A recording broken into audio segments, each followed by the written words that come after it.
play a lot of games, but women don't identify themselves as gamers. So yeah, I think they should, but yes, I do. And one of the things I'm trying to get around is that idea that gamer means male. And the media's done that. Gamers didn't do that. The media did that. right. The They media, said we're seeing the death of an identity. When those articles were dropping, they were defining this identity and saying, this is what a gamer is, and we need to, get rid of that as somehow the identity. I'm like, but you've just defined it for us, right? I think most people who just play games are gamers. It's that simple. If you play a game, you're a gamer. that was a big wake-up call for me. It was a real snapshot on the problems with feminist messaging. I admit I did have moments where it was like, do I want to be associated with this? It would be much easier for me to just go, nope, nope, nope, not calling myself a feminist. Nope, nope, I don't condone that, right? Would be so much easier. And there are people that do that. I've talked to them. There are women who say, I don't call myself a feminist anymore because that, I don't subscribe to that. Now, I think it may be because I've played too many games where you're like this, no one understands you, you are hated and feared, you are an X-Men, but outcast, but Grey Warden, redeem your kind through acts of heroism. And I guess in a sense, I'm trying to play the hero in that regard. I'm trying to not take the easy way out. And that is definitely informed by the games I've played, the games I've loved to play, that whole thing of, oh, you are tainted, you are a cursed child, and by the end you're the hero, right? Right. That's a trope itself. The elves and the dwarves don't like each other, right? It's the Taurians and the Solarians that sort of have this tension in Mass Effect. There's all these races, there's some kind of blood feud somewhere. Right. There's animosity because of race. Right. And I find it so odd that in a genre defined by stories about getting along with people you may have ideological and traditional tensions with, we don't take that lesson.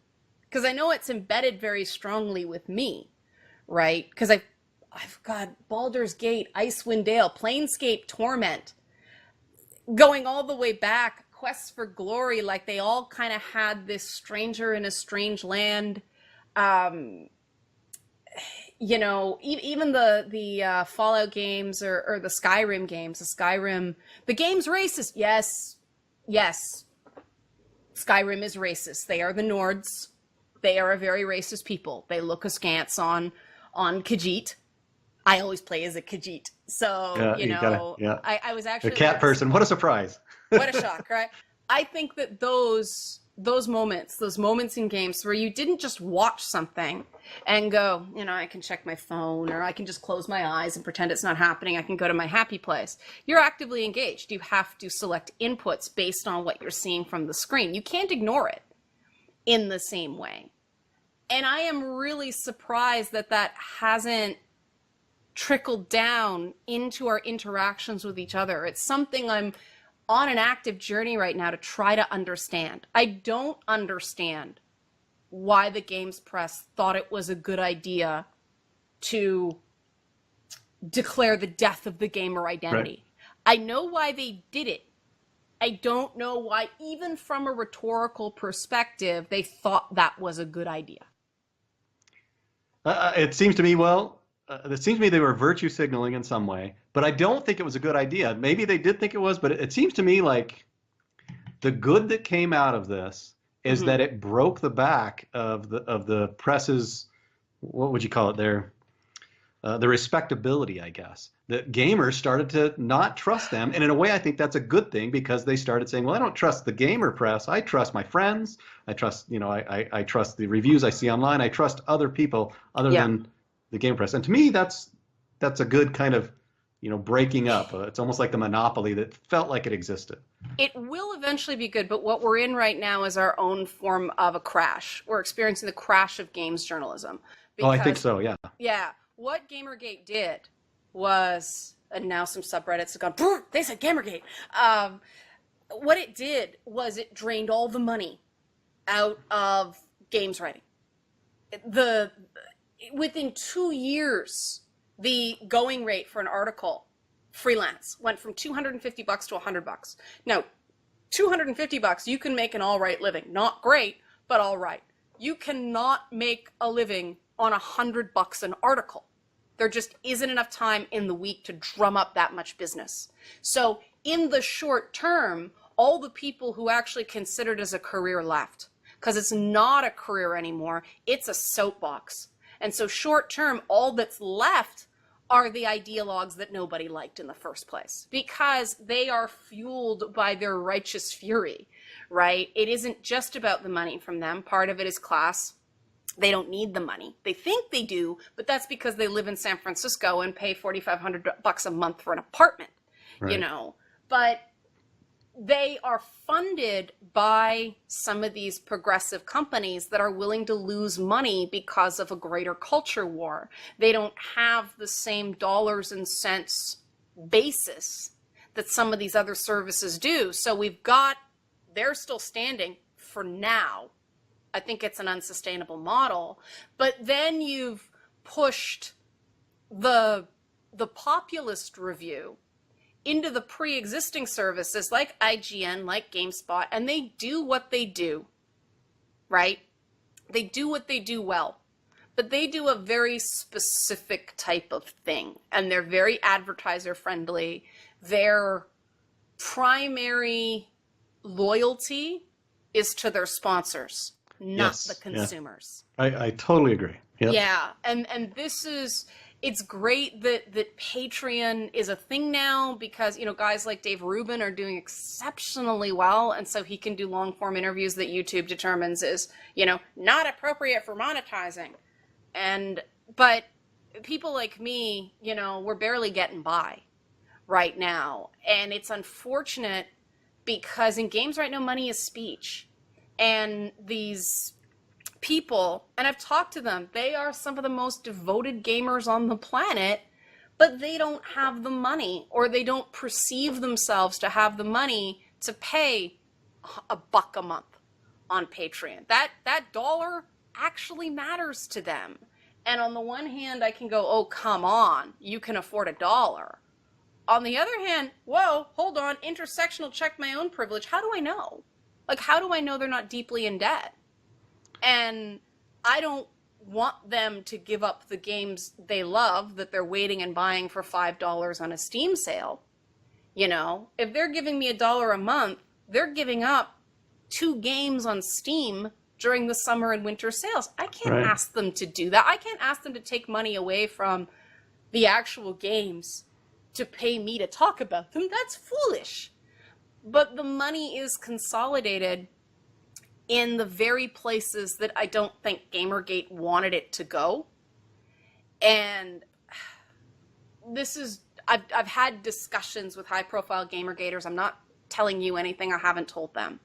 And I think that in the long term, I have said from the beginning this needed to happen. And it's up to those of us who are games analysts to get better, to be more fair to developers, to be more fair for consumers, just to overall get our egos out of it. But right now, because there's no money in it, ego's all that's left. I think that's a brilliant analysis, something I had not personally thought about. To me, seeing the breakup of games journalists or journalism was kind of a good thing. You know, as a developer, I was like, well, this is good. Let's shake that thing up and let people go to where because this is how I've always been it, or for a long time. I'd go to the gaming press to find out news about the industry, what's coming out, when is it coming out. When it came time for reviews, I wouldn't go there. I didn't trust them.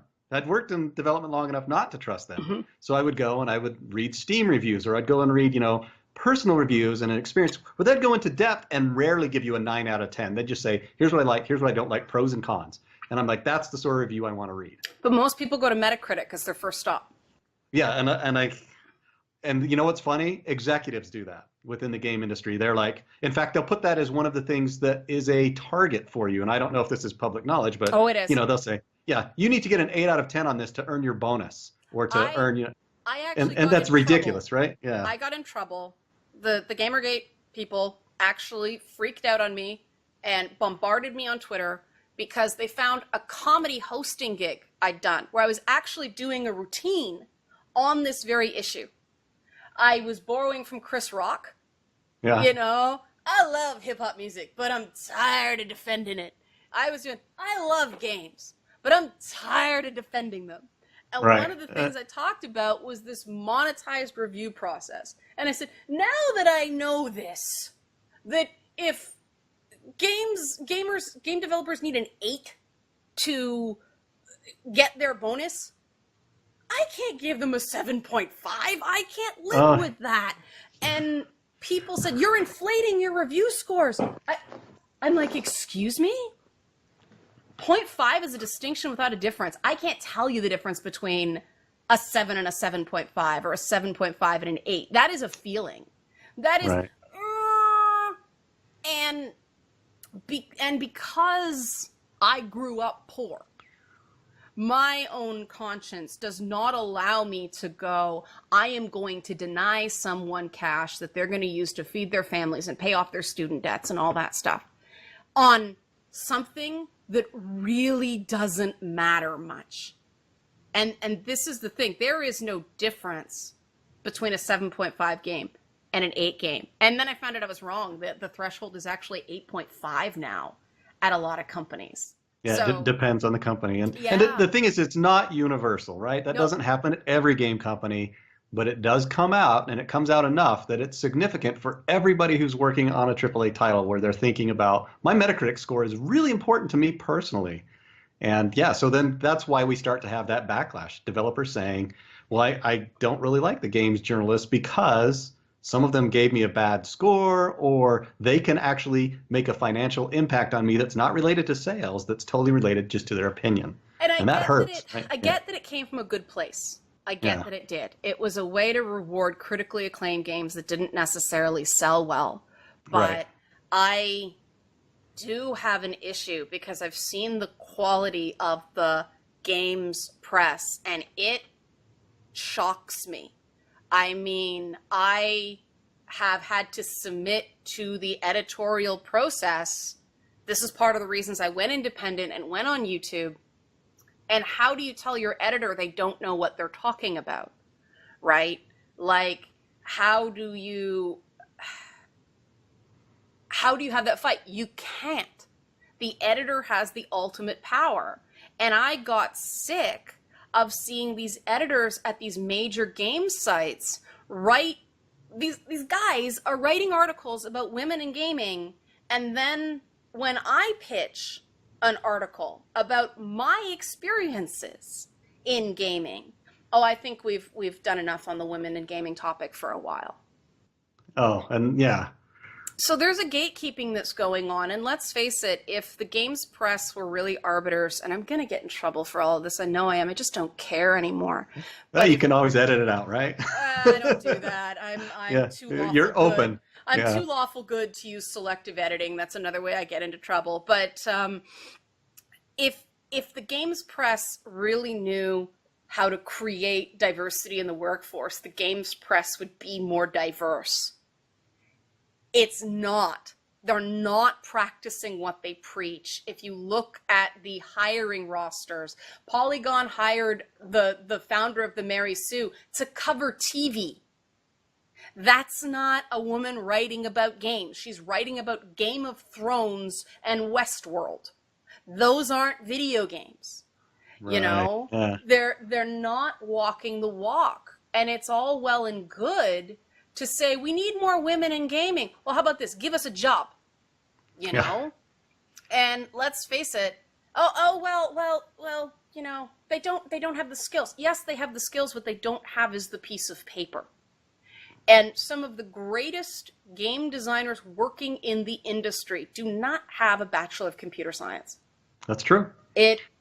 Most of the games in game design don't even require a computer science degree. You need to take art, you know? You need to take business management. You need to take those things because there's way more artists than coders on games nowadays. And so they are steering women into these schools that aren't actually going to, unless they want to be a coder, but most people want to tell stories through games. They don't want to be the person that punches the numbers in. With game engines, we don't need as much of that anymore, right? And all that software stuff, all that hardware stuff, those can be trained on the job, which they're doing anyway, because whenever a new game engine comes out, the entire workforce has to be trained on that game engine. So the minute you start saying, we need and this happens in regular media as well, we need a BSc or this particular degree from these 5 or 6 schools that we consider the cream of the crop, you are marginalizing Black people because they're not there. You are marginalizing Hispanic people because they're not there. If you really want to bring people into this world, you have to go in and bring people into this world. There is no shortcut for that. I am not seeing the games press do that. And they're the ones saying developers should. You know, the developers, I'm not talking about the developers here, I'm talking about the games press. If they think this is so damn important, why don't you have a female editor? Why don't you have people of color in your management structure? Where are they? Because one of the things I found about diversity and inclusion, if you have women at your company, you'll get more women at your company. If you have more people of color, you will get more people of color. And this is when people start saying, well, why is that important? I don't know. Ask the games press. I'm just saying, if you really believed in this, you've got a funny way of showing it. That's what I'm saying. You know, that's really interesting, because I hadn't thought about that on the games press side. Now on the development side, I believe that they strive for a meritocracy as much as possible. You know, I think they do, but the scouting isn't where it needs to be.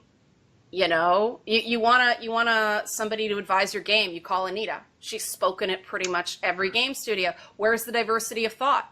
Going back to what you were saying before about that, we need to play to that Metacritic score. It's stifling innovation.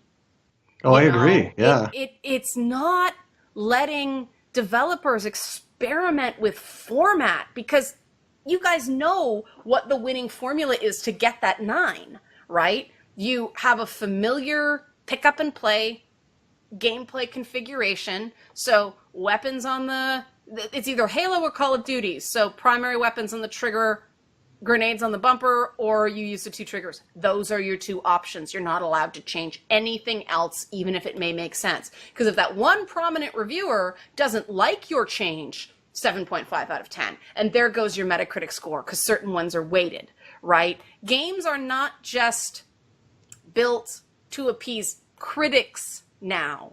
They are built to appease an elite subset of critics that have greater emphasis on that Metacritic ranking. It is a subjective meritocracy, which is no meritocracy at all, right? And let's face it, I can't think of any of them who aren't male. I can't think of an elite game reviewer who is female. Well, yeah, you would know better than I do. So yeah, because I would follow them if there was a big voice. I mean, because Lee Alexander doesn't review games; she writes. She left, pieces. right? She didn't she leave the game industry? Even back in the day, I mean, she founded her own thing. I don't know what happened, but even back in the day, she was an essay writer. She didn't really review games. There's a couple of women I know who write for Destructoid. I can't think of a high-ranking woman at Polygon that's reviewing games. I know they're there. Oh, maybe Patricia. She's probably the highest ranking. Patricia Hernandez is probably the highest ranking, but you don't know that you're going to draw her on your game. So what, people are going to start building their games whether Arthur Geese likes it? Oh, dear God. You know, that's like the Handmaid's Tale writ large in video games. Like talk about a patriarchy. You are creating games based on the opinions of 24 men in game reviews who have an undue influence on a Metacritic score. That's the reality of gaming right now. I think there's a lot of truth in that. I do think that the industry is changing. It's reacting. It is, but it's reacting. It's not acting yet. We will. Yeah. We will start acting. And I mean, I think discussions of substance like this are a beginning of the action, because you have to understand what somebody else means by a term before you can start debating the term. And I think that the developer side of this whole thing has gotten short shrift, because the fan base has been heard from. They've been maligned badly, and that's not good. But at least we know collectively what portions of the market think. There's all this research and focus groups and all this stuff giving that data. What we don't have is an inside the actor's studio of gaming. GDC is this closed off thing. Which is going on right now. Yeah, but you need $5,000 just to get down there, because if it's in San Francisco, if they wanted to not be classist, they'd go and hold it in like Detroit or something like that, where you can get a hotel room dirt cheap, or start holding them middle of the country. Start holding them in Atlanta, where it's an airline hub. At least LA for E3 is an airline hub, so all the people from Japan have a direct flight. That makes sense to me, but San Francisco? Well, it's San Jose, isn't it? But that's not that much different. It's still the valley. It's still that Palo Alto. And yes, yeah. Silicon Valley got to get out of the valley. They got to go talk to the rest of the country, because that bubble shows quite badly. The only reason I have not gone to GDC every year is it is too much money to get that annoyed. It's game designers talking to game designers about the game design process. And there is a purpose for that. That's great. And I know people go down there to kind of schmooze and pick up work. But we need somewhere that isn't as market focused as E3, but isn't as insider as GDC, that actually talks about the process of making games, like we've sort of touched on here, for the public to understand. Because I see my job when I review a game is to tell people, this is what it is. This is what it's like. This is what it does well. This is what it does not so well. And I've gotten to the point where I call my segments review-ish, because what it's lacking is a recommendation. I'll say I liked it. I won't say go buy it. And I think that's kind of the thumbs up, thumbs down, or 4 stars, 5 out of 5, 4 out of 5 sort of thing. Right. That works in movies, because a movie costs you $12.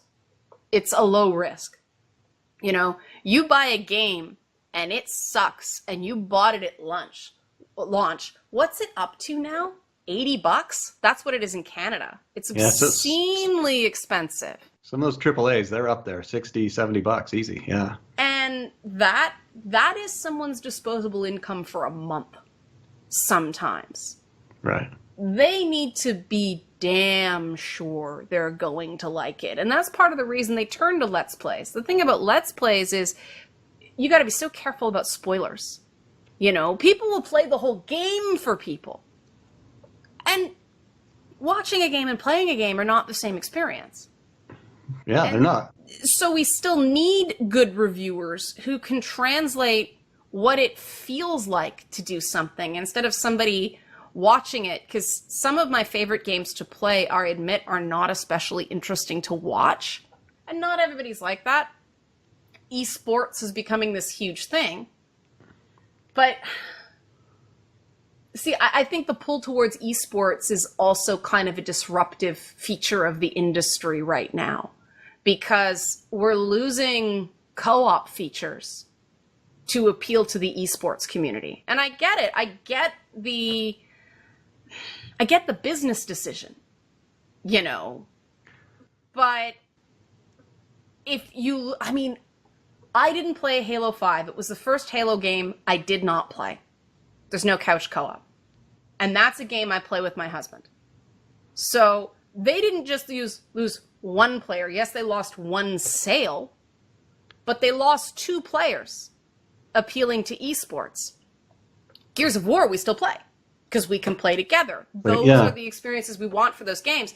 And if they had built a Halo-style arena shooter from the ground up specifically for esports and kept, like, why can't your multiplayer just run in 60 frames and have your campaign run in 30 if it's a resource problem? I don't understand that thinking. But obviously there was a decision made based on, that very vocal subset of the internet that 60 frames are bust. It becomes a huge space problem. I mean, I have to capture games in 60 frames per second, and the files are massive. Like, I can't imagine what it's like optimizing those things. Well, it's a nightmare, and you have to scale things back to try and achieve those frame rates, right? You have to reduce you either have to have a super high-end machine or super high-end processor of some kind, or you just have to pull everything out and strip it all down to its bare essentials so you can get the frame rate up. That being said, for me, I love the esports growth because to me that's a growth area, right? It's bringing it. There's enough room for everything is where I'm at. Let's do esports. I think it's great when people can make their living playing video games. However it is, whether they're on Twitch, whether they're playing esports, if you can make your living because you're good enough at games and you play enough games, PewDiePie, whatever, just playing games. There's that and thinking instead of the or thinking again. Yeah, I'm an and guy. Yeah, I'm an and guy as well. And it's like, so why can't we have esports and, casual story-driven campaign? Yes, yeah. The business sensing cost. It always seems to only chase one dinosaur at a time. I remember that old, where the guy's a little spear and then run after one dinosaur and they'd all kind of stab him in the legs and the dinosaur would go foomp with the tail and they go and then they'd go running after another one. That's what the games industry looks like sometimes. Like, guys, keep this base. Don't be New Coke. Right. Like, people have forgotten the lesson of New Coke. Like, have classic Coke and then have New Coke. Don't just strip everything off the shelves to force people to adopt the new hotness. Yeah, you're absolutely right, and I've seen it my entire 20 years. That marketing drives what games get made a lot. That they'll say, this is really hot. There's, this style of game is really hot. We need a game like that, and then everybody will go make a bunch of that. Well, green aliens are really hot. Let's go make, a game featuring the green aliens or whatever. And this happens again and again. Cavemen. Yeah, cavemen are really hot now. We've gotten a ton of caveman games recently, or cave woman games, more accurate. It's true though. Remember when the action adventure platformer was dead? Yeah, that was dead. RPGs have been dead. The Telltale style adventure games, those were dead. All of these at some point, marketing made a determination because they saw, well, the sales on that last one didn't live up to the sales on this other thing. We're going to wipe it out. RTSs were dead, and then they come back around when somebody has the gumption to give it a go. And I don't know. And do it well. It's all about execution and marketing. Yeah. Yep.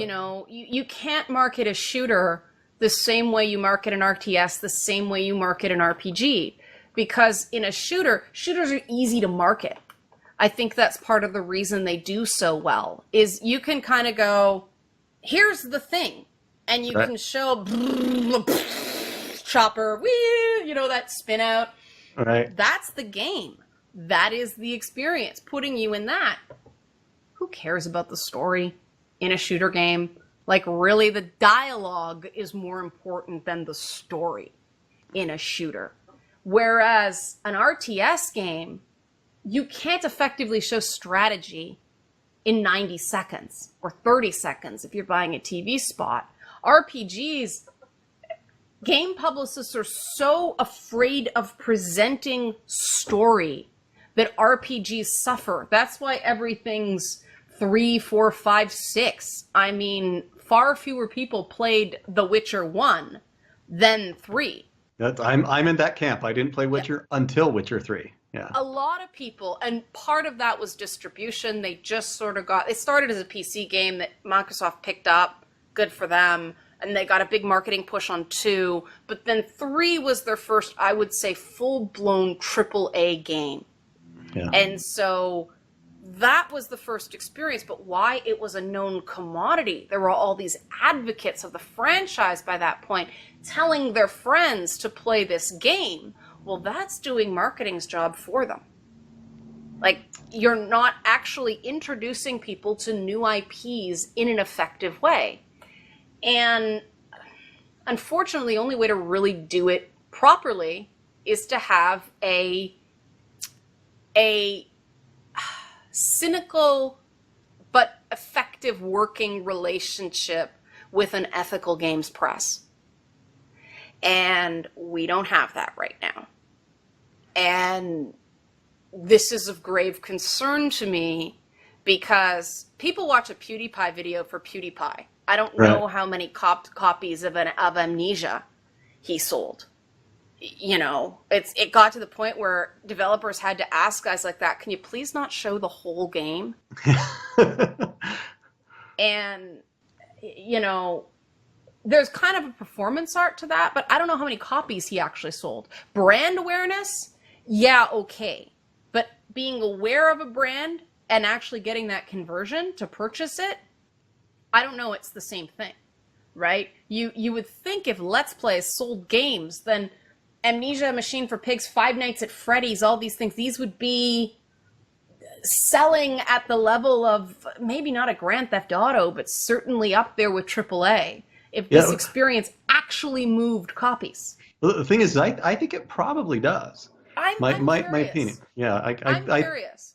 And not, I think, not because necessarily, you know, PewDiePie has played it, but because it gets word of mouth going. Have you seen this video? Have you seen what's going on? People talk to their friends. People talk to their friends. They make their own versions. They imitate. See, that imitation is what sells the game, because people have to buy the game to make the reaction video for the game. It becomes it becomes the gaming equivalent of an ice bucket challenge. Right. Yes. And Five Nights at Freddy's works well because the experience is relatively short. It's in what, like 3-minute chunks? Yep, it's pretty quick stuff. Yep. Yeah, now you can play on the tablet. Something like Undertale, yeah, it's meme central, but that's a long game and the final fight is pretty challenging. So I know Undertale did very well. I'd just be interested to see the research inherent in, do these things actually sell games, or do they create a separate spectator base for the IP? Because if that's so, don't fight it. Make merchandise. You know, make Flowey from Undertale, make the damn bear from Five Nights at Freddy's. Let people buy that merchandise so that the spectator portion of the ecosystem can actually give you some money. I think, I mean, that's what the thing about Disney Infinity. I'm sure there's a ton of figures sitting in people's homes. They don't own the game. They just like the character. Yeah, that definitely happened. We knew there were people who were collecting. Yeah. Yeah, because the sculpts were cool. You know, they were very dynamic. They were very alive, the way they were posed.